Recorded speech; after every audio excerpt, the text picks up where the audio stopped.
বেদ হতেই পরমেশ্বর ভগবানকে জানা যায় না, সেটা শাস্ত্রে বলছে। বেদ বিনা ভগবানকে জানার দ্বিতীয় কোনো রাস্তা বলা নেই। সেটা কি করে বলবো? বলছে মুখ্য গৌণ কিংবা অন্যায় ব্যতি রেখে বেদের প্রতিজ্ঞা কেবল কহয়ে কৃষ্ণকে। কিছু বোঝা গেল?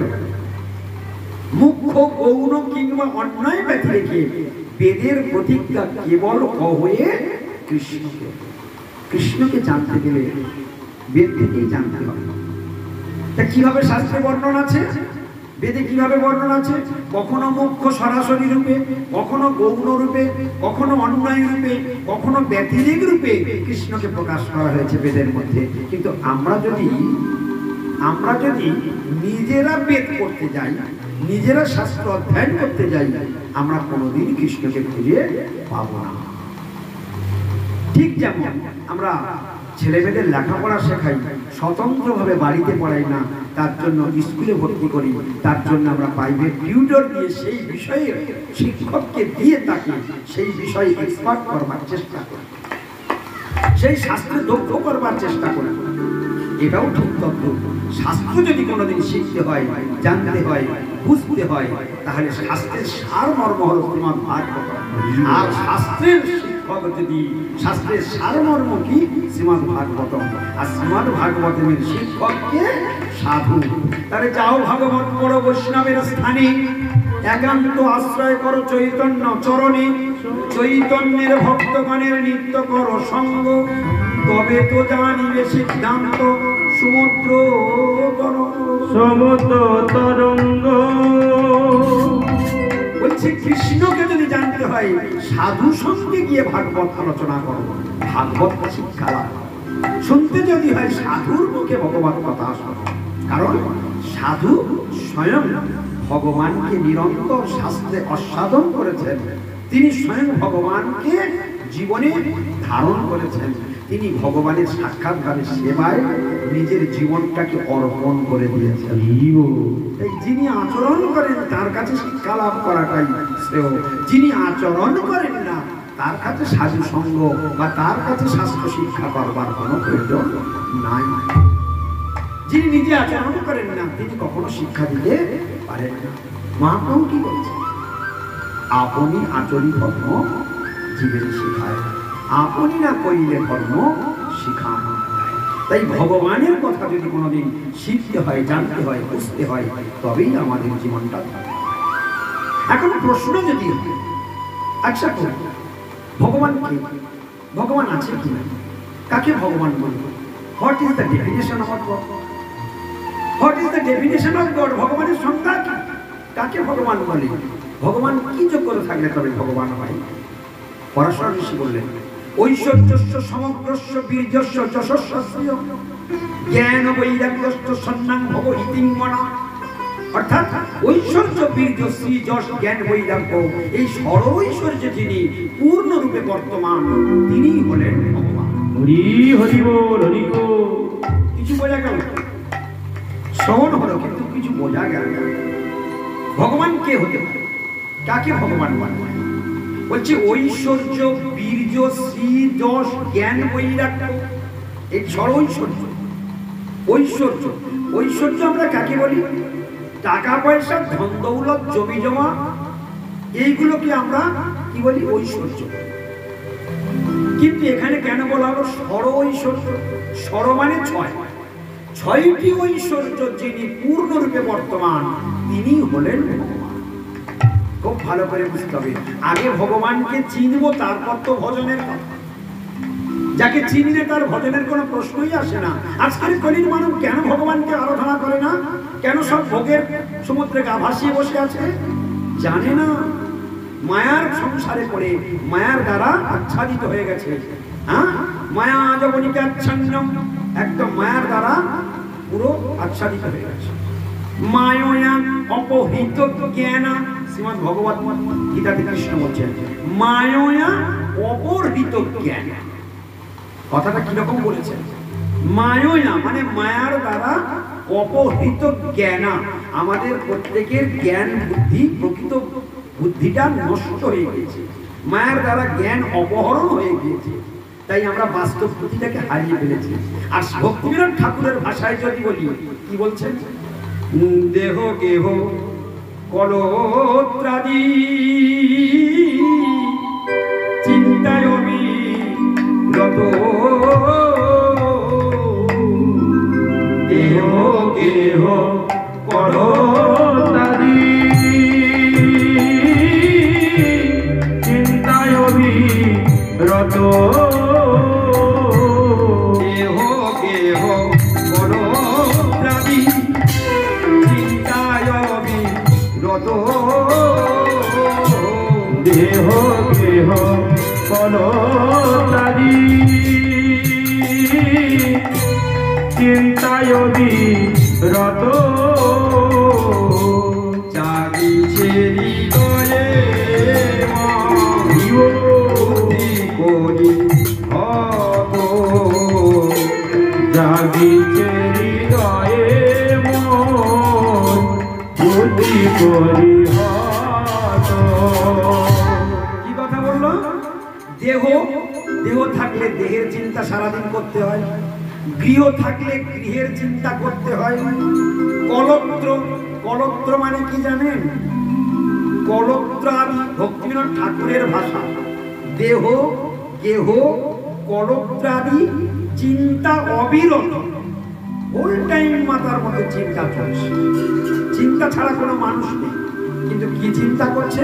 ভক্তিবিনোদ ঠাকুর আমাদের রোগটাকে ধরে ফেলেছে। দেহ গেহ কলত্রাদি চিন্তা অবিরত, চিন্তা অবিরত। অবিরত মানে কি? বিরামহীন। কি চিন্তা? দেহের চিন্তা, গৃহের চিন্তা, কলত্র আদি চিন্তা।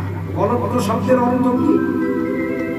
কলত্র মানে স্ত্রী, কলত্র আদি মানে স্ত্রী পুত্র আদি, আত্মীয় স্বজন আদি, এই সবগুলোর চিন্তা আমাকে করতে হয়, হয় কি না? বাড়িতে যদি কোনো আত্মীয়ের বাড়ি থেকে নিমন্ত্রণ আসে, তার বাড়িতে যদি ঘাটের দেনা পড়ে, তাহলে আমাকে ছুটতে হবে কিনা? টাকা না থাকলেও ধার করে নিয়ে সেখানে আত্মীয়তা বজায় রাখতে ছুটতে হবে। তাহলে দেখুন, দেহ গেহ কলত্রাদি চিন্তা অবিরত, জাগিছে হৃদয়ে মোর বুদ্ধি গতি হত। বুদ্ধি হত, বুদ্ধি হত মানে, হত মানে শেষ, মার্ডার। বুদ্ধিটাকে মার্ডার করে দিয়েছে। এই সংসারের চিন্তা করতে করতে ভক্তিবিনোদ ঠাকুর বললেন, দেহ গেহ কলত্রাদি চিন্তায় অবিরত, দেহ গেহ কলত্রাদি চিন্তায় অবিরত,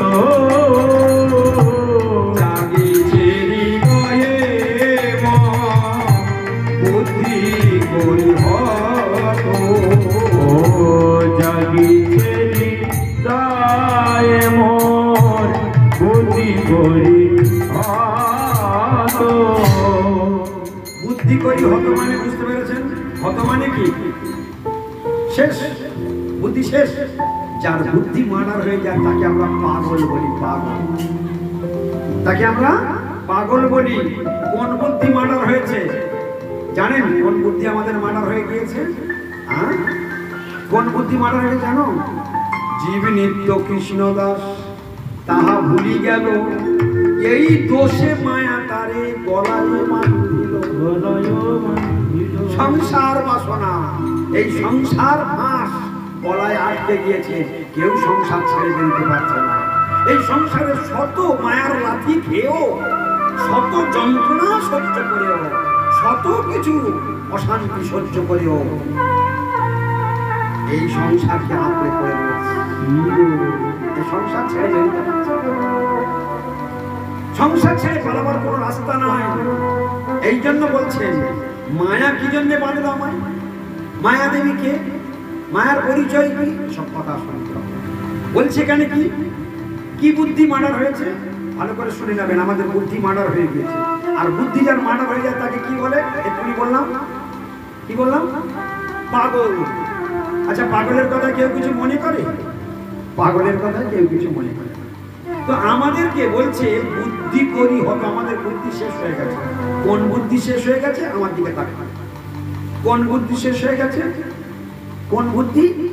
আমি কৃষ্ণ দাস, জীব নিত্য কৃষ্ণ দাস, তাহা ভুলি যেন। এটাই মানে, এটাই বুদ্ধি শেষ। আমি কৃষ্ণ দাস, আমার প্রকৃত পরিচয় কি? আমি কৃষ্ণ দাস। কৃষ্ণের সেবা করাটাই আমার জীবনের আসল কর্তব্য। কিন্তু সেই কৃষ্ণের সেবাটাকে বাদ দিয়ে, আসলটাকে বাদ দিয়ে আমরা নকল সেবাটা করে যাচ্ছি। স্ত্রীর সেবা, পুত্রের সেবা, পিতামাতার সেবা, দেশদশের সেবা, আত্মীয়ের সেবা, জনগণের সেবা, সরকারের সেবা, সকলের সেবা করব। হ্যাঁ, মালিক ম্যানেজারের সেবা করব, সকলের সেবা করব। কুকুর কিনে সেবা করব, বিড়াল পুষে সেবা করব, পাখি পুষে সেবা করব, তবু কৃষ্ণ তোমার সেবা করব। কিন্তু আমরা কার দাস? আমরা কার দাস? সবাই একবার বলুন, কৃষ্ণ দাস। সবাই একবার জোরে বলুন, আমরা কার দাস? কৃষ্ণের যদি আমি দাস, তার সেবাটা কার করা উচিত? আমরা বাড়িতে কৃষ্ণ সেবা করি? কৃষ্ণ সেবা আমাদের হয় না। আমরা মনে মনে করি আমরা কৃষ্ণ সেবা করি। বলে কিসের সেবা করো তুমি? কৃষ্ণকে প্রতিদিন কি অন্নভোগ লাগাও?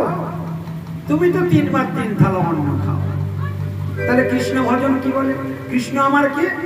কৃষ্ণ আমার কে নিজে জানেই না, জগতের বাসী, জগৎবাসী জানেই না, ভুলে গেছে তো কি করে জানে? শাস্ত্র কি বলছেন শুনবেন? কৃষ্ণ আমাদের কে? জগৎবাসী কান খুলে শুনে রাখুন, শাস্ত্র কি বলছে? ওরে জগতের পিতা কৃষ্ণ, একদম ধরে ধরে বলে দিল। হরি বল, হরি বল। কি বলে দিল?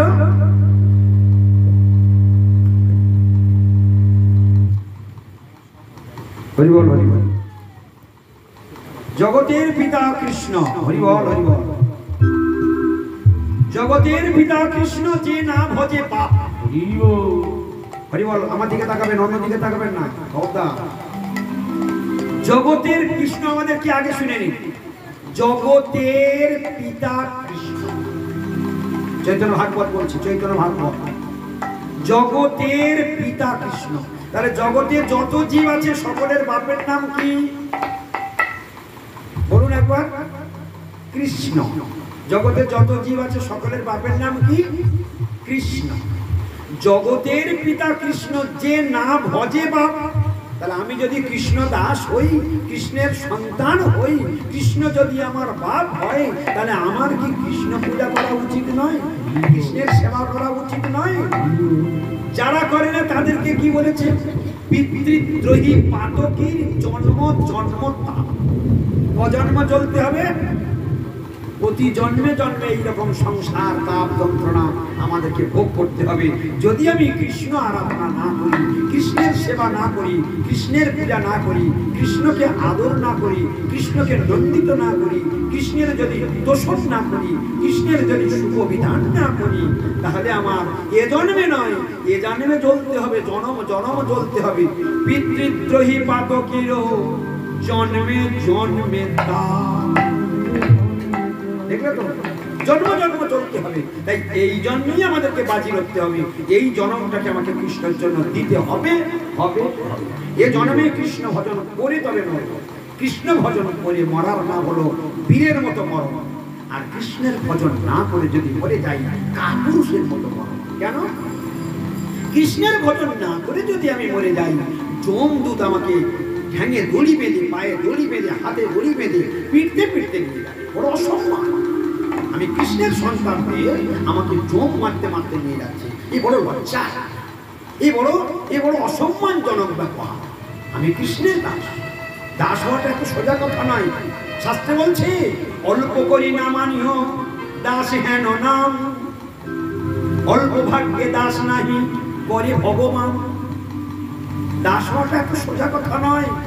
অনেক কোটি জন্মের ভাগ্য থাকলে তবে কৃষ্ণের দাস হওয়া যায়। আর কৃষ্ণের দাস যদি আমরা হতে পারি, তাহলে কৃষ্ণ স্বয়ং আমার হৃদয়ে থাকবেন, কৃষ্ণ আমায় ভালোবাসবেন, কৃষ্ণ আমার সঙ্গে কথা বলবেন, কৃষ্ণ আমার হাতে খাবেন, কৃষ্ণ সরাসরি কথাও বলবেন, আমার হাতে খাবেন। তার জগৎ প্রমাণ শুনবেন।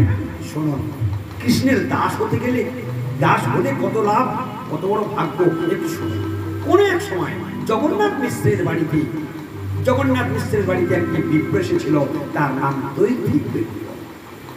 দৈত্রিক বিপ্র এসেছেন, তিনি কারোর হাতে খান না, তিনি নিজে হাতে রন্ধন করেই খান। জগন্নাথ মিশ্রের বাড়ি, স্বয়ং মহাপ্রভু যে জগন্নাথ মিশ্রের বাড়িতে এসেছেন, যাকে পিতা বলে স্বীকার করেছেন, ভগবানের বাপ জগন্নাথ মিশ্র, তাঁর বাড়িতে এসেছেন।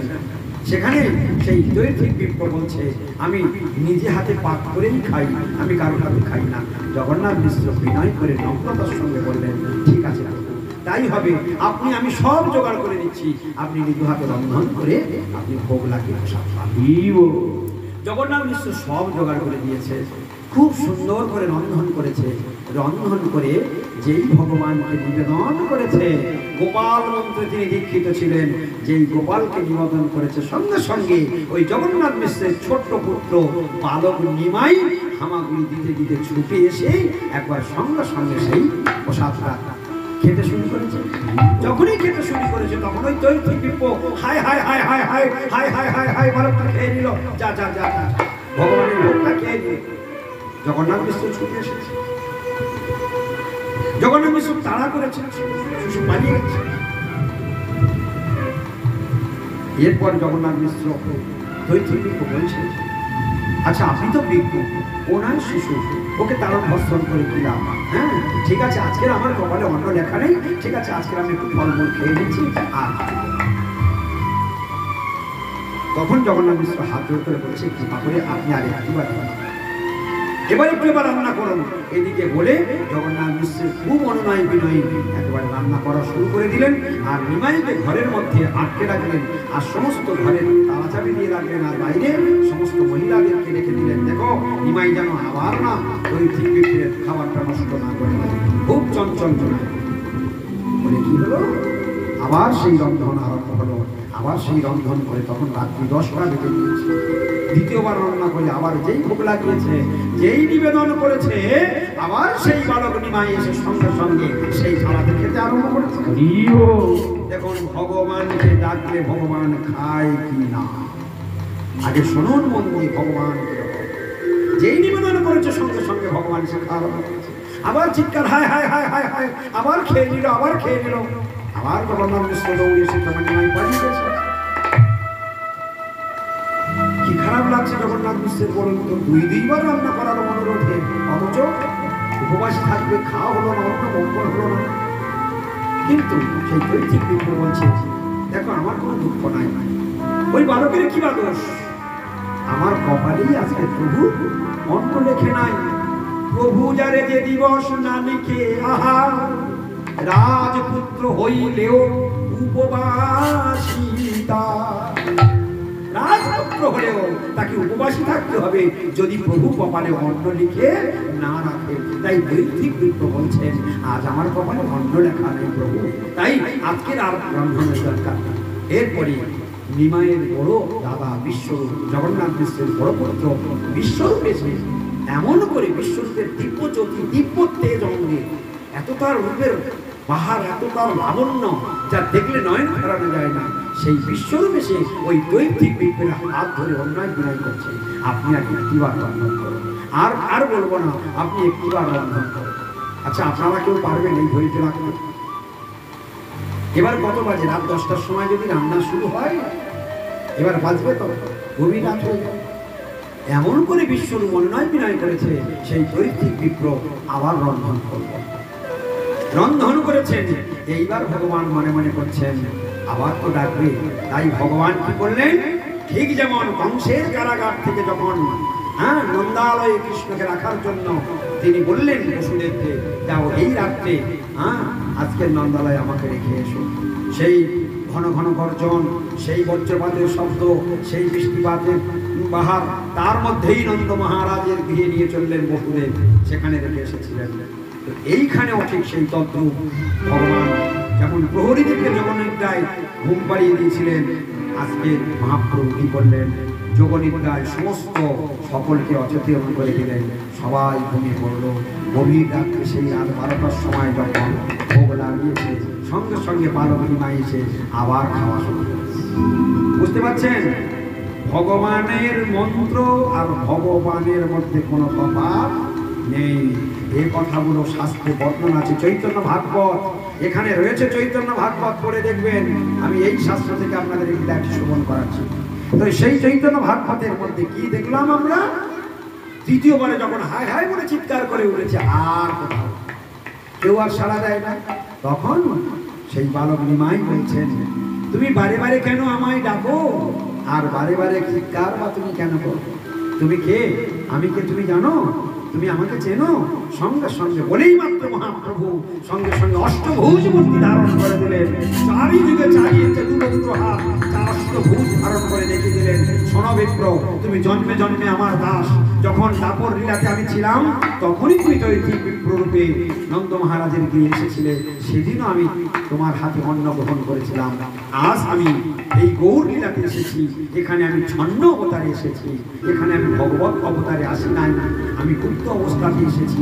কিন্তু তুমি আজকে এখানে এসেছো, তোমার হাতে অন্ন আমার বড় ভালো লাগে, কারণ তুমি আমার জন্মের জন্মের দাস। গৌর প্রেমানন্দে হরি হরি হরি বল।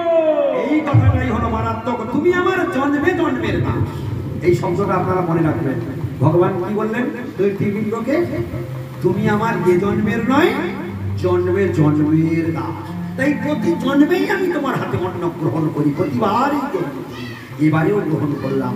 তাই হাজার চিৎকার করলেও আর তোমার ডাকে কেউ সাড়া দেবে না, সবাই যোগনিদ্রায় ঘুমিয়ে পড়েছে।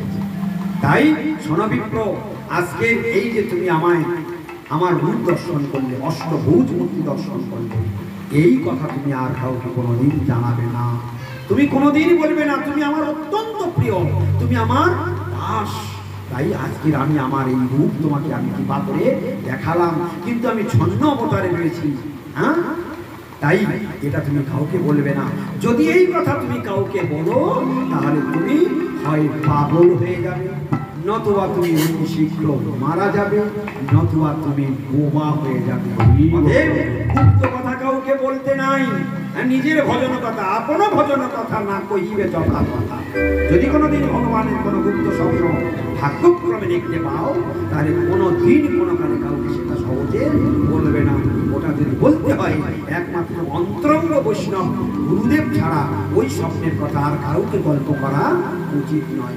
তাই ভগবান স্বয়ং নিজে গুপ্ত হন, নিজেই ভগবান ভক্তের প্রতি কৃপা পরবশ হয়ে দর্শনও দিলেন, আবার তাকে নিষেধও করে দিলেন। তাই গুপ্ত কথা, ভগবানের গুপ্ত কথা বলে দিলে কি হবে বলে দিল, মনে থাকবে? এই গুপ্ত কথা যদি বাইরে বলে দেয় কি হবে? হয় পাগল হয়ে যাবে, নতুবা বোবা হয়ে যাবে, নতুবা অতি শীঘ্র মারা। তাহলে বুঝতে পারছেন, ভগবান স্বয়ং নিষেধ করে দিলেন, এটা আমি ছন্ন অবতারে রয়েছি। তাহলে বলুন, ভগবানের দাস, ভগবানের দাস আমাদের কি স্বরূপ বলেছিলাম? জীব নিত্য কৃষ্ণ দাস। আমরা কার দাস? আমরা কার দাস? আমরা এখন কৃষ্ণের দাস হয়ে কৃষ্ণের দাসত্ব না করে আজ আমরা মায়ার দাসত্ব করছি। আজ আমরা সমাজের মানুষ কুকুর, অ্যালসেশিয়ান কুকুর কিনে তার দাসত্ব করছি। আমরা বিড়াল পুষে তার দাসত্ব করছি, আমরা পাখি পুষে তার দাসত্ব করছি, আত্মীয় স্বজনের দাসত্ব করছি, পুত্রকন্যার দাসত্ব করছি। যা বলছে তাই করছি, কিন্তু গোবিন্দের সেবা আমরা করি না। কৃষ্ণ দাস হয়ে এই জন্য কৃষ্ণ বলি সেই জীবী অনারি বহিরিম, অতএব মায়া তারি দেয় সংসার। তাহলে আমাদের সংসার দুঃখের মূল কারণ খুঁজে পাওয়া গেল, কৃষ্ণকে ভুলে যাওয়া। তাহলে আমাদের জীবনের সব থেকে বড় ব্যাধি কি? মানব জীবনের সব থেকে বড় ব্যাধি কি পাওয়া গেল? কৃষ্ণকে ভুলে যাওয়া। কি মনে থাকবে কথাটা? আমি যদি লাস্টে ফের প্রশ্ন করি, বলতে পারবেন তো? আমাদের মানব জীবনের সব থেকে বড় ব্যাধি কি, একবার জোরে বলুন দেখি। এই দুপুরে খাওয়া দাওয়া হয়নি নাকি? হ্যাঁ, নাকি ঠান্ডা বাতাস লেগে গায়ে তো সব জমে জমে গিয়েছে নাকি? হ্যাঁ, আরে মুখ থেকে বলুন, আমাদের জীবনের সব থেকে বড় ব্যাধি কি? কৃষ্ণকে ভুলে যাওয়া। বলুন, কোনো সাউন্ড পাচ্ছি না, একবার মুখটা খুলুন। কৃষ্ণকে ভুলে যাওয়া, বলুন। দেখো ফিস ফিস করে বলছে। হ্যাঁ, যাদের খুব পাপ আছে তাদের মুখে হরি কথা উচ্চারণ হয় না। তা আমার তো মনে হয় এখানে কারোর পাপ নেই, তো একটু মুখ খুলতে কি হয়েছে? ঝগড়ার সময় তো 440 বল। হ্যাঁ, ঝগড়ার সময় তখন একাই চেঁচিয়ে মাথা খারাপ করে দেবে। একবার বলুন, বলিয়ে তবে ছাড়বো আজকে। বলুন, আমাদের জীবনের সব থেকে বড় ব্যাধি কি? হ্যাঁ, বাবা রে বাবা। কি গো? যতক্ষণ না আকাশ ডাকলো ততক্ষণ মুখ খুললো না। হ্যাঁ? আকাশ ডাকলো তবে মুখ ডাকলো। কচ্ছপ যেমন একবার কামড়ালে আকাশ না ডাকলে ছাড়ে না, এরা মুখ কিছুতেই ঠোঁট ফাঁক করলোই না যতক্ষণ না আকাশ ডাকলো। গৌর প্রেমানন্দে হরি বল। আমরা কি কচ্ছপ না? হরি বল, হরি বল। তাহলে কৃষ্ণ ভজন বিনা গতি নাই, গতি নাই, গতি নাই। কৃষ্ণ আমাদেরকে, এক্ষুনি আমরা শুনলাম, জগতের পিতা কৃষ্ণ। তাহলে আমি জগতের বাইরে না ভেতরে? জগতের ভিতরে। তাহলে আমি কৃষ্ণের দাস, কৃষ্ণ আমার প্রভু, আমি কৃষ্ণের সন্তান, কৃষ্ণ আমার বাপ, কি কিনা? তাহলে বাপকে যে ভজন করে না, বাবাকে যে খেতে দেয় না, কি সন্তান আমরা? আমরা সন্তান না শয়তান? হ্যাঁ, ভগবানকে তিনবার গৌর প্রেমানন্দ